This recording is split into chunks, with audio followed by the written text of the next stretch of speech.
So Filipino food to me is all about savory flavors and the aromatics you get along with it. We actually haven't eaten a lot of Filipino food as a family, so we're going to be attempting to make a healthy version of chicken adobo today, and we're going to be meal prepping it for the week. We'll show you guys the nutrition facts along the way. I got my mom here to help me out. Hi, this is Philip's mom. Philip is really busy with work, so I'm gonna be helping him out more often. Awesome, so let's get into the recipe, guys. So we have a pretty simple recipe for you guys today. Everything will be down in the description below, so make sure you get everything before you start this recipe, guys. We're going to be starting off today's recipe with 1 pound of chicken breast here. We want the bones in and skin on. We got half a cup of dark premium soy sauce here. This is going to be the main seasoning for this dish, so make sure you get the perfect amount here. We got 1/4 a cup of apple cider vinegar here. It's going to add some really nice acidity to the dish. We got 3 tablespoons of sake here. It's going to add a little bit of bitterness, and it's going to add an extra layer of flavor here. We got 3 tablespoons of garlic here. We found that 3 tablespoons is perfect for us, but if you love garlic, feel free to put in more.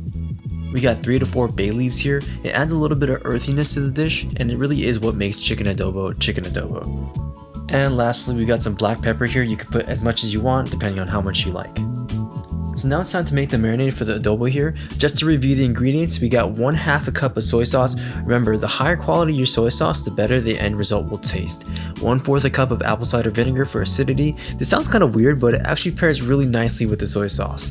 3 tablespoons of sake. This is totally optional, but adds a really nice layer of bitterness to the dish. And we also forgot to mention it, but we also got 2 tablespoons of monkfruit sweetener. Then add in 3 tablespoons of garlic and the bay leaves to finish. Once everything's added in, you just want to mix everything up and you're good to go. So now let's add a little bit of oil in here and heat it up to medium-high so we can really brown our chicken here. I used to believe that it was bad to cook with extra virgin olive oil, but I recently watched a video by Adam Ragusea who stated that it's actually better to cook than a high smoke point oil, and he made some really valid points there. I can't explain it as well as him, but you can definitely just go check out that video that he made about the topic. Now that the oil is heated up, let's add in our chicken breast skin side down and really let some color form here. I kept the sound for the clip to give you guys a reference on how this should sound when you put it into a pot. Notice that the chicken is not roaring hot when we place it in. Chicken breast is really thick, so it'll take some time to cook. If we went in high heat from the get-go, then we're definitely going to be burning that skin before the inside cooks.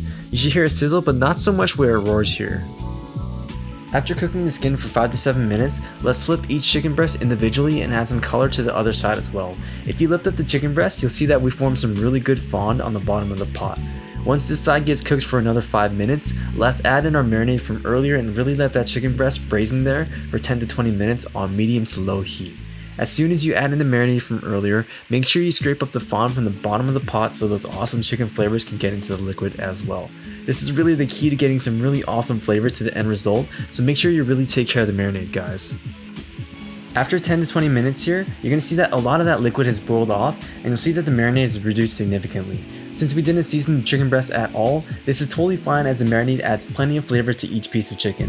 That low heat really allowed the chicken to accept the flavors from the marinade, and you'll end up with this super flavorful dish that has a really nice balance of savory, acidic, and slightly bitter flavors that really make this beautiful chicken dish.